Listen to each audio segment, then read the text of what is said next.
This is Rizwana Khatoon, assistant professor botany. आज के video में हम पढ़ेंगे स्ट्रक्चर ऑफ बैक्टीरियल सेल के बारे में। आइए देखते हैं स्ट्रक्चर ऑफ बैक्टीरियल सेल क्या है और इसके मेन लेयर्स क्या हैं।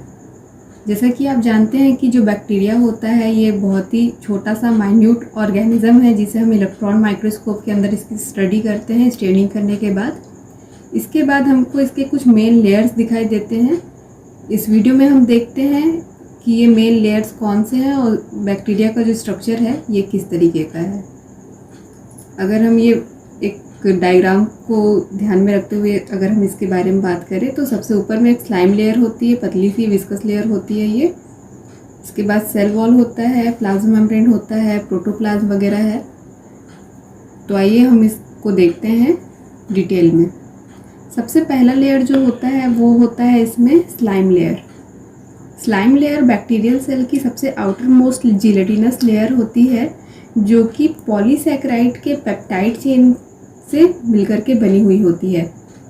सबसे आउटर मोस्ट जिलेटिनस लेयर है जो कि पॉलीसैकेराइड के पॉलीपेप्टाइड चेन से मिलकर के बनी होती है। और ये पॉलीसैकेराइड्स कौन कौन से होते हैं? डेक्स्ट्रॉन, डेक्स्ट्रीन, लेवॉन, ये सब जो होते हैं ये पॉलीसैकेराइड्स होते हैं। इनके पॉलीपेप्टाइड चेन से मिलकर के स्लाइम लेयर बनी हुई होती है। कभी कभी इसमें अमाइनो एसिड जैसे नाइट्रोजनस एलिमेंट भी पाए जाते हैं। जब ये लेयर जो होती है बाहर की पॉलीसैकेराइड के पॉलीमर चेन से बनती है तो एक विस्कस लेयर का फॉर्मेशन करती है जिसे हम कहते हैं स्लाइम लेयर।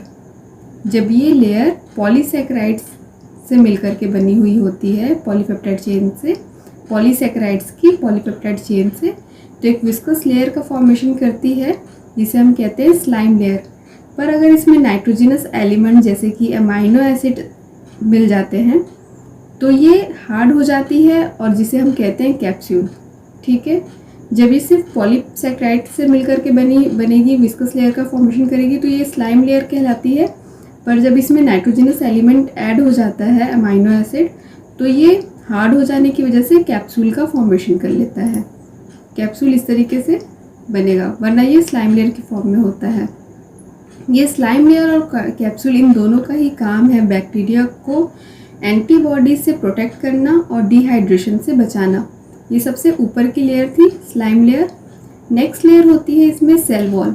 सेल वॉल इसमें काफ़ी थिन होता है, 50 to 100 आर्मस्ट्रॉन्ग तक का ही होता है, लेकिन फिर भी काफ़ी हार्ड और रिजिड होता है जो कि बैक्टीरियल सेल का प्रोटेक्शन भी करता है और साथ ही साथ उसको शेप प्रोवाइड करता है। एक साइटोस्केलेटन का फॉर्मेशन करता है जो कि बैक्टीरियल सेल को एक शेप प्रोवाइड करता है। अगर हम बात करें बैक्टीरियल सेल वॉल की तो ये ग्रैन्युलर सेल वॉल होती है। अगर हम केमिकल कॉम्पोजिशन की बात करें तो अलग अलग केमिकल कॉम्पोजिशन होता है डिफरेंट बैक्टीरियाज में, पर फिर भी जो मेन कंपोनेंट होता है बैक्टीरिया का वो पेप्टाइड चेन होता है एन एसिटाइल ग्लूकोसामिन का, एन एसिटाइल म्यूरामिक एसिड और 4 to 5 अमाइनो एसिड। अगर हम मेन कंपोनेंट की बात करें तो ये पेप्टाइड चेन है एन एसिटाइल ग्लूकोसामिन, जिसको हम NAG भी कहेंगे, N acetyl muramic acid NAM, या 4 to 5 अमाइनो एसिड का पेप्टाइड चेन से मिलकर के बना हुआ होता है। और कभी कभी इसमें लिपिड भी पाया जाता है। तो ये मेन कंपोनेंट होता है बैक्टीरियल सेल वॉल का। N acetyl muramic acid, N acetyl glucosamine, amino acid और लिपिड मिलकर के पेप्टाइडोग्लाइकेन और म्यूकोपेप्टाइड के पॉलीमर्स तैयार करते हैं। ठीक है, पेप्टाइडोग्लाइकेन और म्यूकोपेप्टाइड के पॉलीमर्स तैयार करते हैं ये सारे मिलकर के।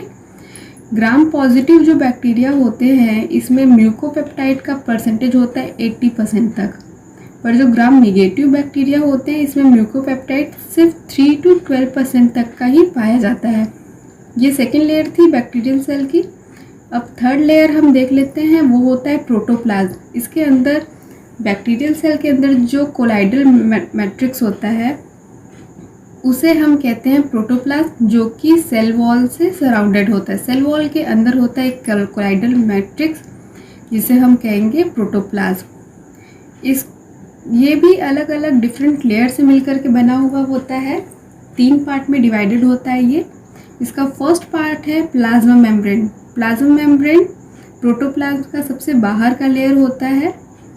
प्रोटोप्लाज्म जो है ये सराउंडेड होता है प्लाज्मा मेम्ब्रेन से। प्लाज्मा मेम्ब्रेन की थिकनेस होती है 75 आर्मस्ट्रॉन्ग तक और ये डबल लेयर होता है फॉस्फोलिपिड का। फॉस्फोलिपिड का जो नेचर होता है ये 2 टाइप के होते हैं, हाइड्रोफिलिक होते हैं और हाइड्रोफोबिक होते हैं। इसमें जो लिपिड होता है ये हाइड्रोफिलिक और हाइड्रोफोबिक 2 टाइप का होता है।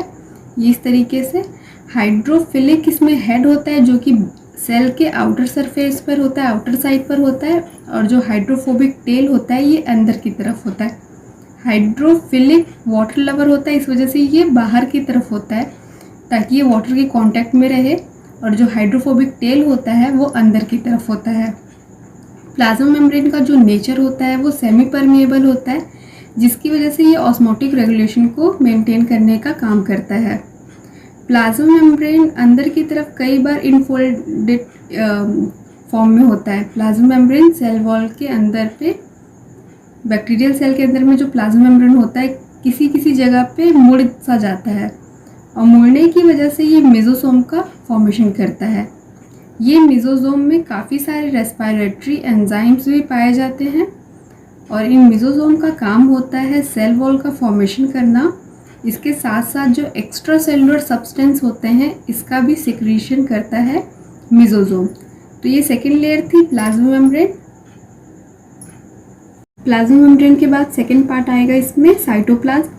प्लाज्मा मेम्ब्रेन के नीचे की जो लेयर होती है वो होती है साइटोप्लाज्म। ये एक कॉम्प्लेक्स मिक्सचर है carbohydrate, protein, lipid, minerals, nucleic acid और वाटर का। इसमें अगर स्टोर मटेरियल की बात करें हम लोग तो इसमें स्टोर मटेरियल होते हैं वॉल्यूटाइन, ग्लाइकोजन, लिपिड और पॉली बीटा हाइड्रोक्सी ब्यूटेराइट। ये जो होते हैं ये इसमें स्टोर मटेरियल के फॉर्म में होते हैं, लेकिन कुछ बैक्टीरिया होते हैं इसमें सल्फर और आयरन भी प्रेजेंट होते हैं। राइबोसोम इसमें पाए जाते हैं फ्री फॉर्म में, जो कि 10,000 से लेके 15,000 तक के नंबर में पाए जाएंगे साइटोप्लाज्म। लेकिन इसमें जो अदर सेल ऑर्गेनेल्स हैं जैसे कि Golgi body, endoplasmic reticulum, mitochondria, ये सब नहीं पाए जाते हैं। ये था साइटोप्लाज्म। इसके बाद नेक्स्ट होता है न्यूक्लियोइड या फिर क्रोमेटिन बॉडी।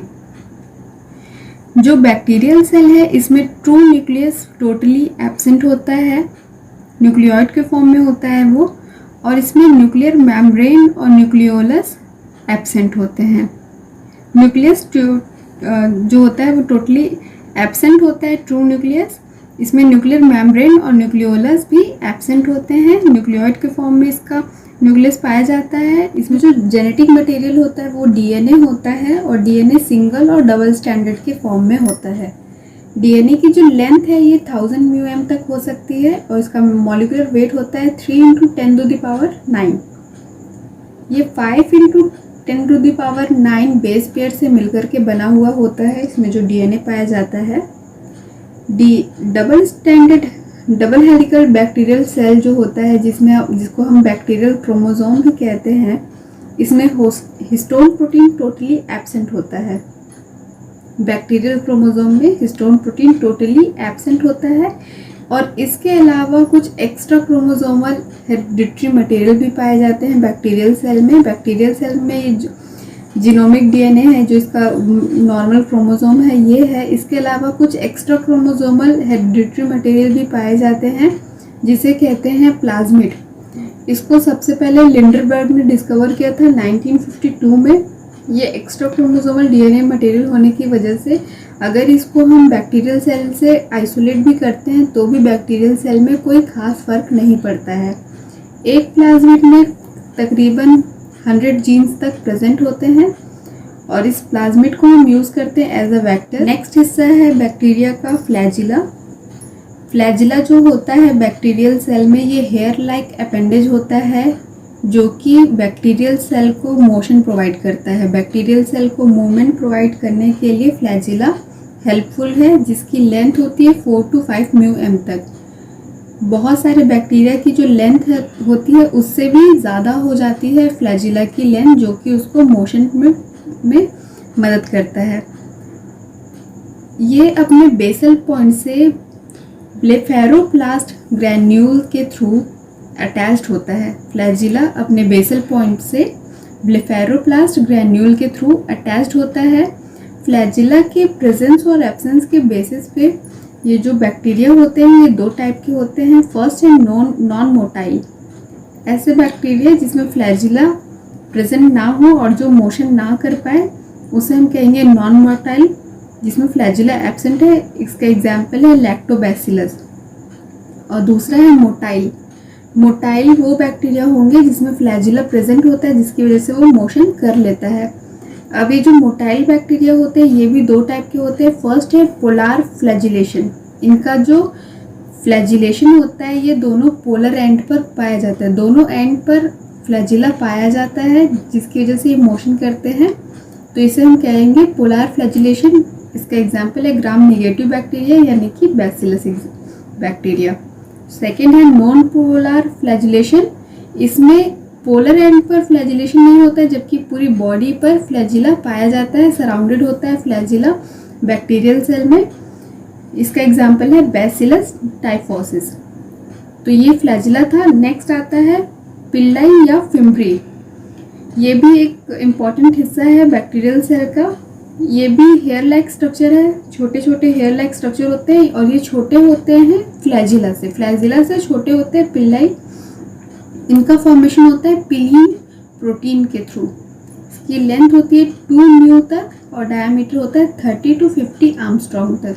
ये बिल्कुल भी हेल्प नहीं करते हैं बैक्टीरिया को मोशन के लिए। ये सिर्फ एक एक्स्ट्रा अपेंडेज के फॉर्म में बैक्टीरियल सेल में चारों तरफ पाए जाते हैं हेयर लाइक स्ट्रक्चर, पर ये सेक्सुअल रिप्रोडक्शन कॉन्जुगेशन में मदद करते हैं।